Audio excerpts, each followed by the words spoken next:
الحمدللہ رب العالمین والصلاة والسلام علی اشرف الانبیاء والمرسلین والعاقبۃ للمتقین اللہم صلی علی سیدنا و مولانا محمد وعلی آل سیدنا و مولانا محمد وبارک وسلم۔ اللہ رب العزت کی حمد و ثنا کریمہ آقا علیہ الصلوۃ والسلام پر درود و سلام، اور اس کے بعد معزز محترم آنریبل خواتین و حضرات، السلام علیکم ورحمۃ اللہ وبرکاتہ۔ آج ہمارا جز نمبر 27، جز نمبر 27 ہے۔ اس کا نام ہے قال فما خطبکم، قال فما خطبکم اس کا نام ہے، اور اس میں پہلی صورت سورہ زاریات جو پچھلے سپارے میں شروع ہوئی تھی، اس کا 1.5 رکوع پچھلے سپارے میں ہے اور 1.5 رکوع اس سپارے میں ہے۔ سورہ زاریات سیم سورہ چل رہی ہے، اور اس کا جو آغاز ہے، اس سپارے کا آغاز، وہ خاص طور پر انسان کی پیدائش، جنات اور انسان کی پیدائش کا مقصد کیا ہے، مقصد حیات۔ ہمارے اللہ رب العزت نے جو ہم انسانوں کو پیدا فرمایا ہے اور جنات کو پیدا فرمایا ہے، ان کے پیدا کرنے کا مقصد اللہ رب العزت نے بیان فرمایا ہے۔ وہ ارشاد فرمایا وَمَا خَلَقْتُ الْجِنَّ وَالْإِنسَ إِلَّا لِيَعْبُدُونَ، اور نہیں میں نے جن کو اور انسان کو پیدا کیا مگر اپنی عبادت کے لیے۔ انسان کو اور جنات کو صرف اور صرف اللہ رب العزت نے فرمایا کہ میں نے اپنی عبادت کے لیے ہی پیدا فرمایا۔ یہ ہے ہماری پیدا کرنے کا مقصد، ہماری پیدائش کا مقصد، مقصد حیات۔ میری زندگی کا مقصد تیرے دین کی سرفرازی، میری زندگی کا مقصد تیرے دین کی سرفرازی، میں اسی لیے مسلمان، میں اسی لیے نمازی۔ یہ علامہ اقبال رحمۃ اللہ علیہ نے فرمایا تھا کہ ہمارا مقصد حیات کیا ہونا چاہیے، میں اسی لیے مسلمان، میں اسی لیے نمازی۔ تو اللہ رب العزت نے اس میں ارشاد فرمایا ما ارید منہم رزق، ہم آپ سے رزق نہیں مانگتے، اور نہ ہی ہم آپ سے یہ مانگتے ہیں کہ ہمیں کھلایا جائے، ہم کھلانے والے ہیں، ہم رزق دینے والے ہیں۔ اے بندے تیرا رازق میں ہوں، اے جنات تیرا رازق میں ہوں۔ اللہ فرماتا ہے مالک میں ہوں، رازق میں ہوں، رحمان میں ہوں۔ تو ہم تمہیں دینے والے ہیں، تم سے مانگنے والے نہیں ہیں۔ تمہیں بنایا صرف اس لیے ہے کہ تم میری عبادت کرو۔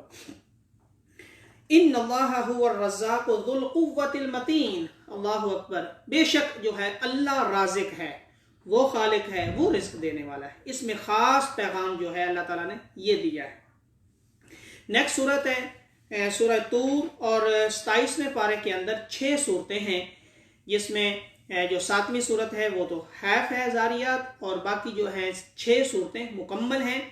سورہ طور ہے، سورہ نجم ہے، سورۃ القمر، سورۃ الرحمن، سورۃ الواقعہ، اور 7ویں صورت جو ہے وہ 6ٹھی صورت جو ہے وہ ہے سورۃ الحدید۔ تو اور 7ویں زاریات جس کا حاف اس میں ہے۔ طور کا معنی ہے ماؤنٹ سینائی، جو پہاڑ ہے طور سینا، جو پہاڑ ہے مصر کے اندر ہے، اس کا نام ہے طور، اور اسی نام کے ساتھ اس کو منسوب کیا گیا ہے۔ اور اس صورت کے اندر اللہ رب العزت نے پہلی ہی جو ورڈ ارشاد فرمائی ہے وَالطُّورِ وَكِتَابٍ مَّسْطُورٍ، by the mountain Tur and by the book inscribed فی رق منشور۔ اللہ رب العزت نے یہ پہلی آیت کے اندر طور کا لفظ ارشاد فرمایا، اس کی قسم یاد فرمائی۔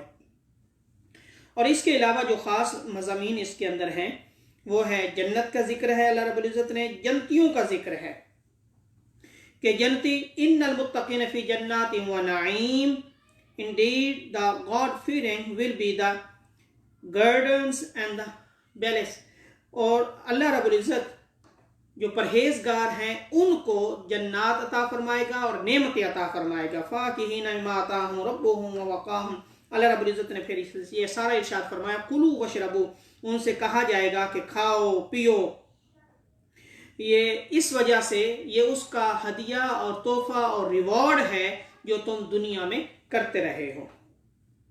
پھر ان کے بیٹھنے کے بارے میں بھی ارشاد فرمایا وہ تکیے لگا کر جنت کے اندر بیٹھے ہوں گے، اور ان کی شادیاں حوروں سے کر دی جائیں گی۔ والذین آمنوا ورس نمبر 21، اور جو ایمان والے ہوں گے تو یہ بھی ایک اللہ کی طرف سے نعمت ان کو ملے گی کہ جنت کے اندر اللہ رب العزت تمام نیک لوگوں کو ان کی اولاد سے بھی ملوا دے گا، یہ بھی خاص نعمت ملے گی۔ رب العزت حکم فرمائے گا کہ جتنے میرے نیک بندے ہیں اپنی اولادوں سے بھی مل سکتے ہیں، ان کی جتنی اولادیں ہیں وہ ان سے مل سکتی ہیں، تو اللہ ان کو ملوا دے گا جو ایمان پر رہے۔ والدین بھی ایمان پر تھے اور ان کی اولادیں بھی ایمان پر تھیں، وہ آپس میں وہاں پر ملیں گے، ایک دوسرے سے ملاقات کریں گے۔ یہ اللہ رب العزت نے خاص پیغام اس صورت کے اندر دیا ہے۔ وَيَطُوفُ عَلَيْهِمْ غِلْمَانٌ لَّمْ كَأَنَّهُمْ لُؤْلُؤٌ مَكْنُونٌ، اور پھر وہاں پہ غلمان جو خدمت کے لیے ہوں گی، حوریں ہوں گی، یہ سارا ذکر اللہ تعالیٰ نے اس صورت کے اندر ارشاد فرمایا۔ نیکسٹ صورت ہے سورۃ النجم۔ نجم کا معنی ہے دا اسٹار، ستارہ، یہ اس کا معنی ہے، لیکن اس کا اصل معنی ہے وہ نبی کریم صلی اللہ علیہ وسلم کو نجم فرمایا گیا ہے۔ اور نبی کریم صلی اللہ علیہ وسلم جب معراج پہ تشریف لے کے گئے اور جب واپس آئے معراج کرنے کے بعد، اور وہ جو واپسی کا سفر ہے سارا، جس میں نمازیں لے کر آئے، اور وہ حدیث پاک میں ہے، اور آپ کی جو واپسی کا سفر ہے وہ سارا کا سارا اللہ رب العزت نے اس میں بیان فرمایا ہے، اور وہاں کے حالات بھی بیان فرمائے ہیں۔ وہ جو ستارہ جیسے وہ واپس آیا، سبحان اللہ، اور اس میں جو خاص پیغام دیا کہ آقا علیہ السلام نے بتایا کہ میں نے معراج کیسے کی، اللہ نے کیسے بلایا اور کیسے وزٹ کیا اور اللہ سے ملاقات کیسے ہوئی۔ اب لوگوں نے جھٹلانا شروع کر دیا، تو اللہ نے خاص پیغام اس صورت میں ورس نمبر 3 میں دیا، وَمَا يَنطِقُ عَنِ الْهَوَىٰ إِنْ هُوَ إِلَّا وَحْيٌ يُوحَىٰ and he does not speak out of his own desire.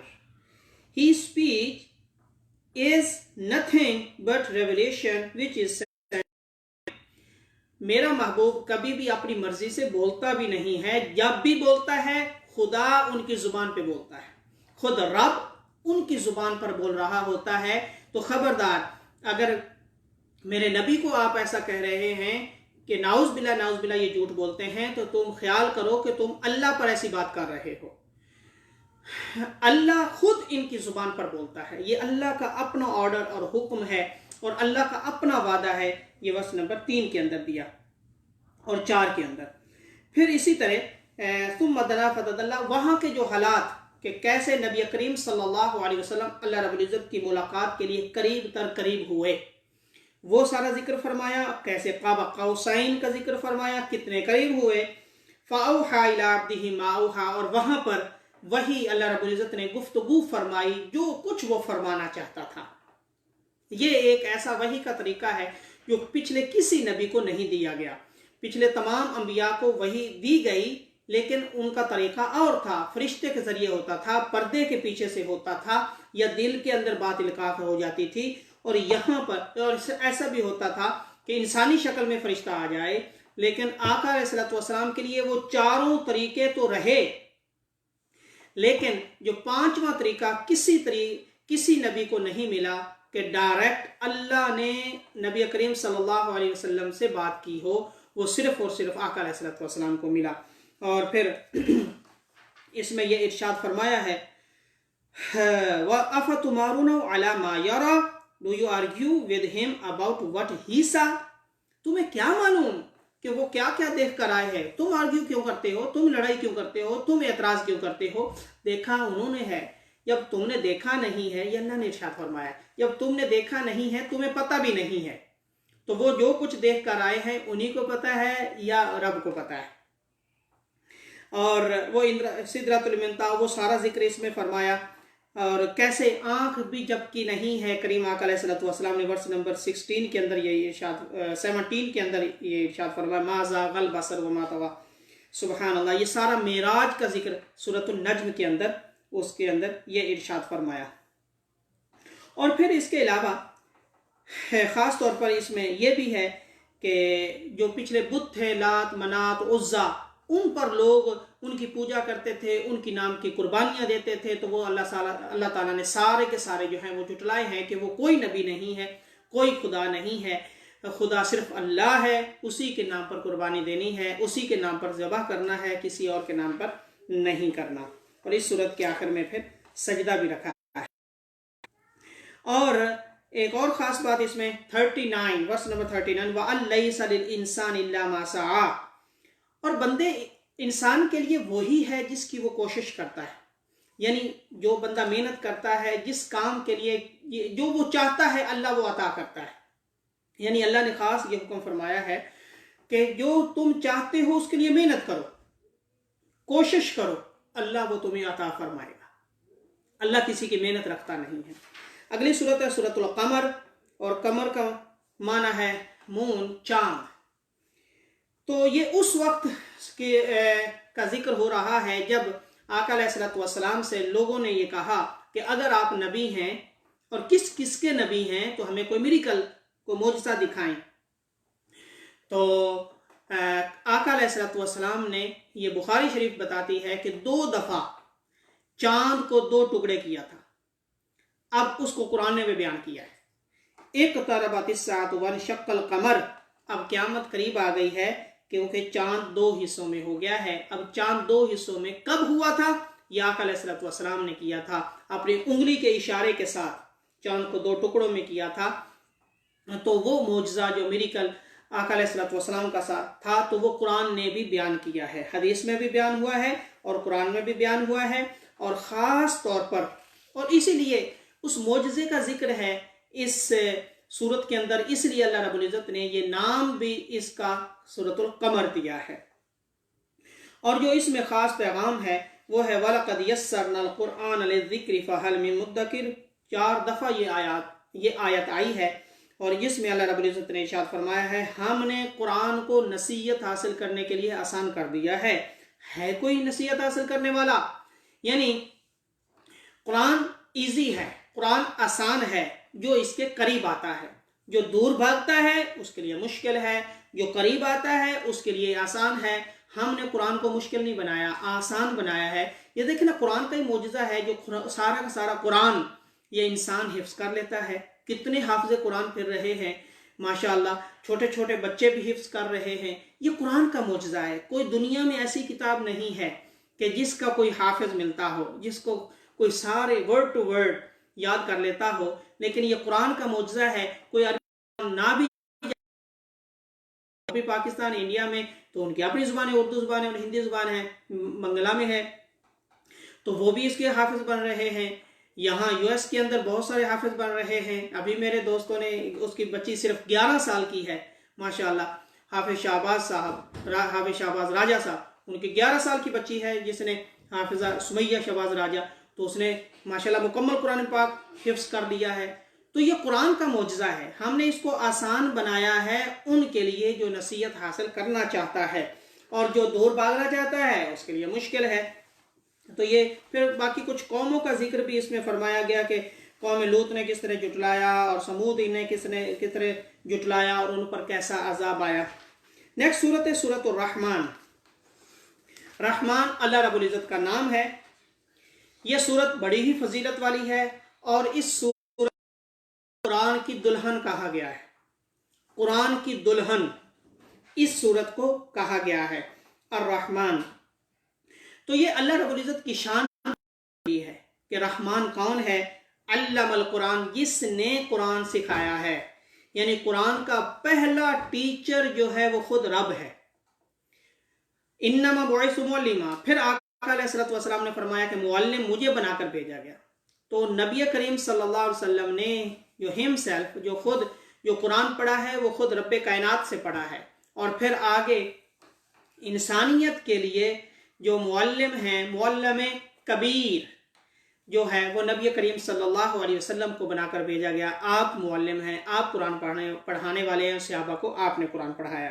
تو پہلا جو اس قرآن کا ٹیچر ہے وہ قرآن ٹیچر پہلا خود خدا ہے۔ پھر اس صورت کے اندر وہ ساری ذکر فرمایا خلق الانسان علمہ البیان، انسان کو پیدا اسی نے کیا ہے، اسی نے بولنا سکھایا ہے۔ پھر یہ کہ سورج، چاند، ستارے، یہ سارے کے سارے کس طرح اللہ کی بارگاہ میں سجدے کرتے ہیں، یہ بھی اس میں صورت میں بیان کیا ہے۔ اور پھر مشہور و معروف آیت فَبِأَيِّ آلَاءِ رَبِّكُمَا تُكَذِّبَانِ، تم اللہ کی کن کن نعمتوں کو جھٹلاؤ گے، اللہ نے کتنی نعمتیں عطا کی ہیں۔ تو اس میں بھی دوول کا صیغہ ہے ربکما، جنات اور انسان، کہ جنات کو بھی نعمتیں عطا کی ہیں، وہ بھی کھاتے پیتے ہیں، اور انسان کو بھی، تم دونوں اللہ کی کن کن نعمتوں کو جھٹلاؤ گے، اللہ نے کتنی نعمتیں تمہیں عطا فرمائی ہیں۔ اور پھر کس طرح جنت کی نعمتیں دی ہیں، اور یہاں کی نعمتیں کتنی اللہ رب العزت نے عطا،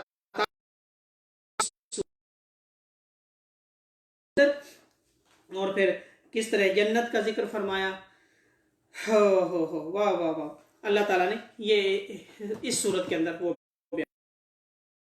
سورہ واقعہ، اور اس کا معنی ہے دا انوائٹیبل occurrence، یعنی ہو کر رہنے والی، تو وہ قیامت کا ذکر ہے۔ اذا وقعت الواقعہ، when what is to occur the hour of resurrection will occur، یعنی وہ جو ہو کر رہے گی اور ہو کر رہنا ہے اس نے، وہ قیامت کا ذکر ہے، اس نے ہونا ہی ہونا ہے، اس نے واقعہ ہونا ہی ہونا ہے۔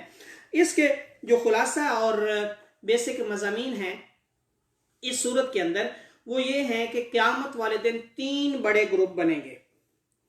وہ 3 گروپ، ایک ہوگا ورس نمبر 8 میں فرمایا فَأَصْحَابُ الْمَيْمَنَةِ مَا أَصْحَابُ الْمَيْمَنَةِ، کہ دائیں ہاتھ والے، رائٹ ہینڈڈ، دائیں ہاتھ والا ایک گروپ ہوگا، یہ وہ ہوگا جو جنت میں جائے گا، جن کو اللہ رب العزت کی طرف سے آرڈر ہوگا کہ فرشتوں ان کا نامہ اعمال رائٹ ہینڈ میں دیں، یہ دائیں طرف والا ہاتھ، سجا ہاتھ، اس میں دیں۔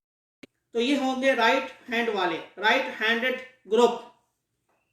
وَأَصْحَابُ الْمَشْأَمَةِ مَا أَصْحَابُ الْمَشْأَمَةِ، اور لیفٹ ہینڈڈ ہوگا، جن کو نامہ اعمال لیفٹ ہینڈ میں دیا جائے گا، بائیں ہاتھ میں دیا جائے گا، اور پیٹھ کے پیچھے دیا جائے گا۔ یہ 2 بڑے گروپ، ایک ہوگا رائٹ ہینڈ والا، ایک ہوگا لیفٹ ہینڈ والا، اور ایک تیسرا گروپ بھی ہوگا وَالسَّابِقُونَ السَّابِقُونَ أُولَئِكَ الْمُقَرَّبُونَ، and the third the excellent, they are the foremost, it is they who will be the ones drawn near to Allah subhanahu wa ta'ala فی جنات النعیم۔ واہ واہ واہ، یہ جو تیسرا گروپ ہوگا، یہ نہ وہ رائٹ ہینڈڈ اور نہ وہ لیفٹ ہینڈڈ، یعنی ان سے الگ سے اللہ تعالیٰ نے فرمایا کہ یہ انعام یافتہ ہوں گے، یہ انعام یافتہ ہوں گے، اور یہ اللہ کے بڑے ہی قربت رکھنے والے ہوں گے۔ یہ ایک تیسرا گروپ ہوگا، اولیاء کا گروپ ہوگا، صالحین کا گروپ ہوگا، جو ڈائریکٹ جنت میں جائیں گے، بغیر حساب کتاب کے یہ جنت میں جائیں گے۔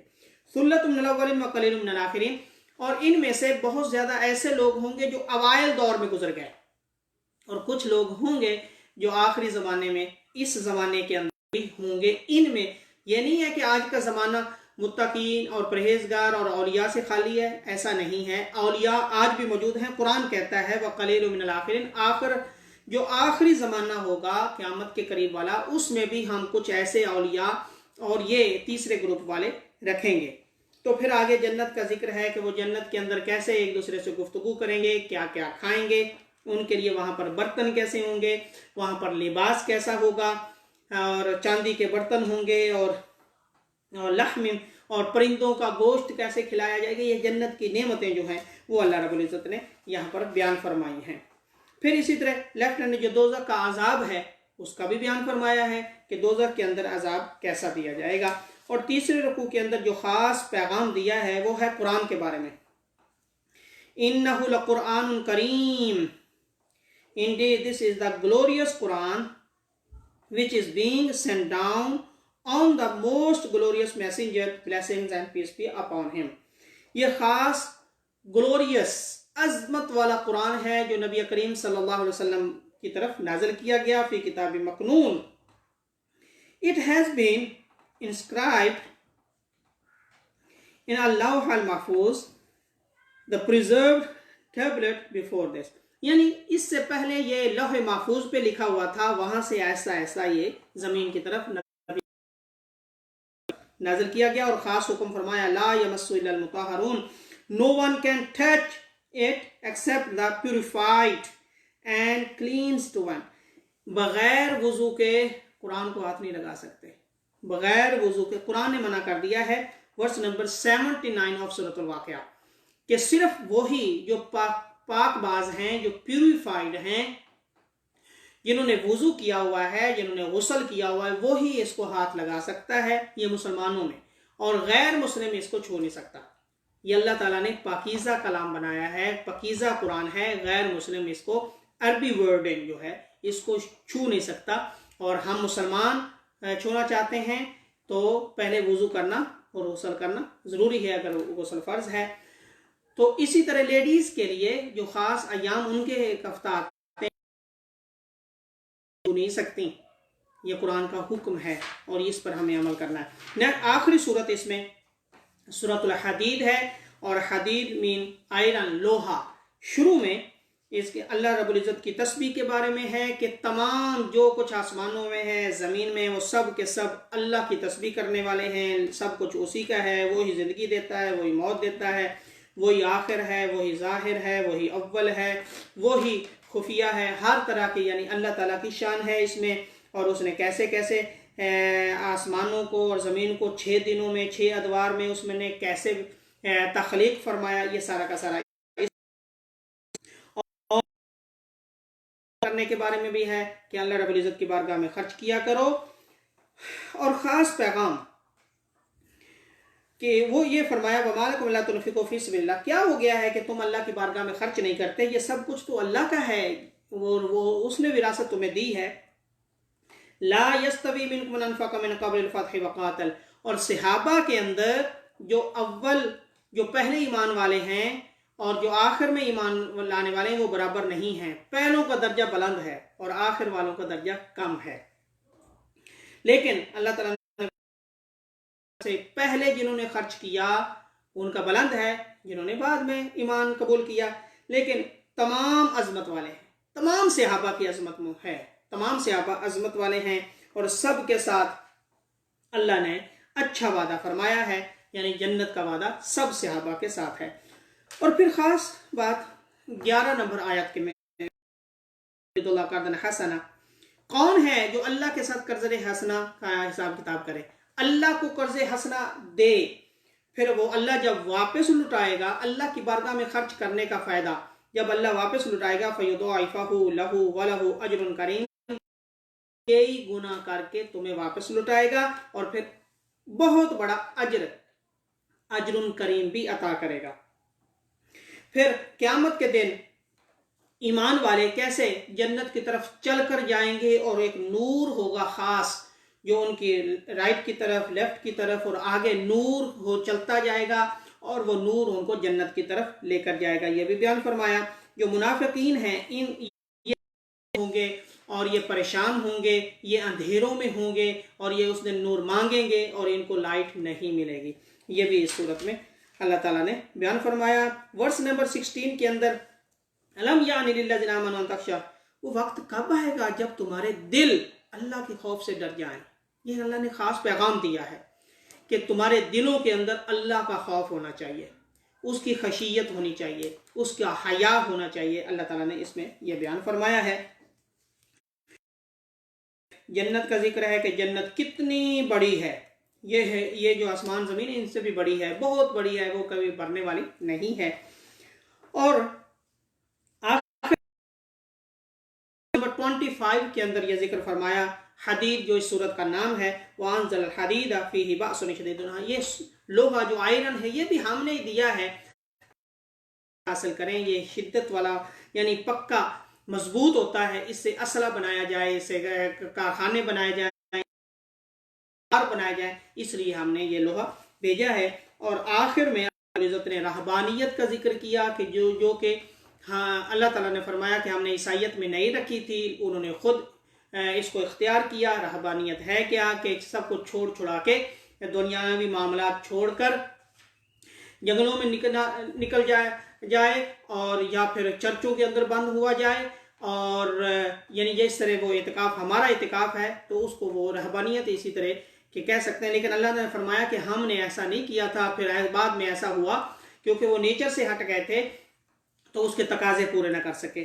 تو دین کے اندر بھی، ہمارے دین کے اندر بھی رہبانیت نہیں رکھی، لیکن اعتکاف رکھا ہے. اعتکاف یہ ہے کہ اسی دنیا کے اندر رہ کر کچھ دنوں کے لیے اللہ کی بارگاہ میں تنہائی اور خلوت نشینی اختیار کر لینا اور اللہ کی قربت حاصل کرنا. یعنی انسان کو بنایا اسی دنیا کے لیے، سب کو چھوڑ چھڑا کے کہیں نہیں ہم جا سکتے، جنگلوں میں نہیں جا سکتے، گھروں میں نہیں جا سکتے، لیکن اسی دنیا کے اندر رہ کر دنیا کو دلوں کے اندر نہیں بسانا، اسی دنیا میں رہنا ہے اور اللہ کے ساتھ اپنی لو لگانی ہے. تو اس میں یعنی رہبانیت کا انکار کیا ہے، لیکن اعتکاف ہمارے لیے موجود ہے. اللہ رب العزت ہمیں قرآن سمجھنے کی توفیق عطا فرمائے. وما علیہ الا البلاغ.